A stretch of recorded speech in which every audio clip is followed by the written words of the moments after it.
Welcome to the mystery box segment of Joe and the Fat Man. Joe Smelter, Kyle Fatman Gold, Nittany Sports Now, Jay Hallahan, Mike Farrell Sports. This is for those who don't know what the mystery box is. Fat Man, tell them. So it's my segment. It's a box of mystery. It could be about anything in the world. It could be about Penn State. It could be pop culture. It could be whatever. These guys have no clue what I'm about to ask, but I do. So you're getting their most raw responses, and we'll go around the horn here. So I'm going to kind of keep it within Penn State, and I'm going to keep it to a column that I actually wrote for Nindy Sports now. And it's been a hot button topic, not only in the Penn State ranks, but also across the country with teams that have been having problems. It's kind of flared up at other programs over the years. We saw it in the fourth quarter of the Penn State Oregon game where fans started booing and actually chanted "Fire Franklin" pretty emphatically. Now, Penn State responded by scoring on three consecutive possessions, but now there's this debate, with everything changing in collegiate athletics here, especially what resources are available for college football players.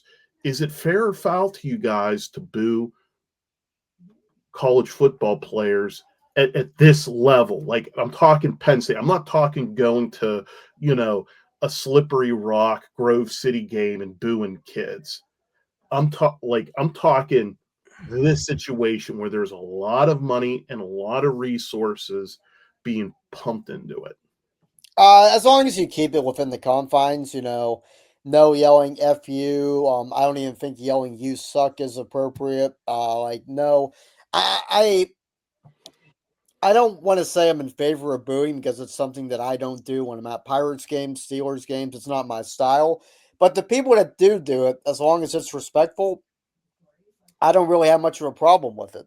And like I said, you don't want to treat your own team like you would treat an opposing team. Like, if you're at the Penn State Oregon and you yell things politely enough at Dante Moore, it's like, okay, you're just doing your job as a home fan. But when you yell things at Drew Hour, that becomes loser behavior, I think. But I think making your displeasure known, especially in this era where not only are the players making more money, the fans are expected to give more money to help the program out.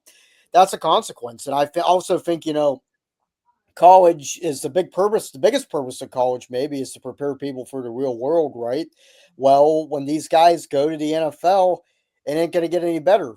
That's preparing them to deal with things. And I'm not using that as an excuse to yell things that drunken NFL fans would yell. But I think these players, have to understand that, when you're a pro, you're going to make a lot of money and people are going to treat you a certain way. When you're at a place like Penn State, you're making a lot of money now. People are going to treat you a certain way too. So, yeah, keep it respectful. But at the same time, these fans are sacrificing a lot, and it's human nature just to make your displeasure known. Yeah, I agree. I think at this point where we are, the lines have blurred so much between amateurish and professional. Now, I mean, Kyle, like you said, I mean, it's one thing to boo Penn State. It's another thing to boo Slippery Rock or some Division II school. Like that's not.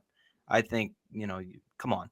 But when it comes to a blue blood, a Power 4 program, a team that even plays FBS football, as long as Joe alluded to, as long as it's within reason, as long as you're not throwing stuff on the field, not that I think Penn State fans would do that to their own home team. Well, they have Um, done it before. well, in this era, I mean, from In this which year era, did they they do have done it. that? Yeah. so Jay, you're from Philadelphia. What's within reason? I mean, your fans are notorious for Yeah, doing. booing them, I think just straight up, I mean, just booing, I think is perfectly within reason. I don't think, I'm not saying to go scream F you and flip the kids off. I think that would be ridiculous. That's keeping it within reason. The stuff that you would see at a professional game. Yeah. I mean, I don't see why you would go that route for college kids, but you are paying money to go. You know what these kids are earning. You know that, I mean, like, let's face it, they're basically professional athletes right now. That's what happens in the pros. So, like I said, you can always read my column on it, but just to kind of throw little enhancers onto it. And this is what I always try to tell people. And always be respectful, no profanity, booing. Don't be going up and threatening them. Don't be going and saying you cost me money, etc. That's over the line. Here's the thing that these athletes need to understand is, and sometimes this is often forgotten, the people that go into those stadiums, you know, they've bought it, they had to pay for parking, they had to pay to get there, they had to pay to get inside, they had to pay for the any concessions that they Hotel wanted. rooms.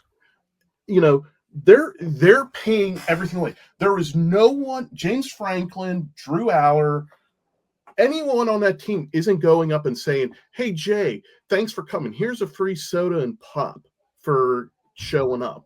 They that Has that ever happened to any of us? I'm going to tell you, if it has, that'd be wild, but it doesn't. You know, fa- you know, those fans are why all the things that they have at their disposal is there. The fans that even watch on TV have a right, because if it wasn't for the mass amount of people, those television deals aren't worth hundreds of millions of dollars, and why you're able to have the things that you do. You know, you know, you can't also have it both ways. Number one, look at Drew Aller. Has endorsements from Nike, American Eagle, Venmo.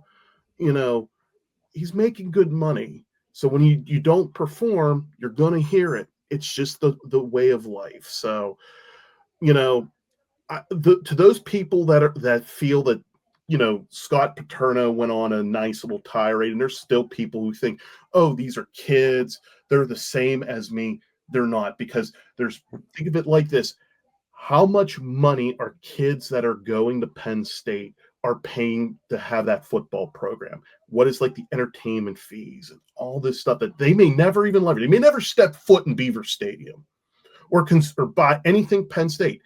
How much are they getting charged for that? So whenever they boo and they have a problem, that's their way of grieving. And my last thought, because this is all I got on this, there's three things that are what I call the bad things with everything. The first wave is booing. The second thing is when fans don't show up. And the third, and this is the most deadly thing, is when the money stops flowing. All right, we'll wrap it up there. Thanks for listening to Joe and the Fat Man. Can follow myself on Twitter at Joe Smelter775, Kyle at Kyle Golick FB, Jay at Jay Hallahan3, and our site, Nittany Sports Now. Kyle and I's site, Nittany Sports Now at Nittany SN on Twitter, Nittany Sports Now on Facebook, and just the regular site name too. For the web, Jay writes on Mike Farrell Sports. Can find his content on MikeFarrellSports.com. Penn State, UCLA Saturday, but until then, try to get over the Oregon loss. I know it won't be easy. This has been Joe and the Fat Man. Good night, Canada.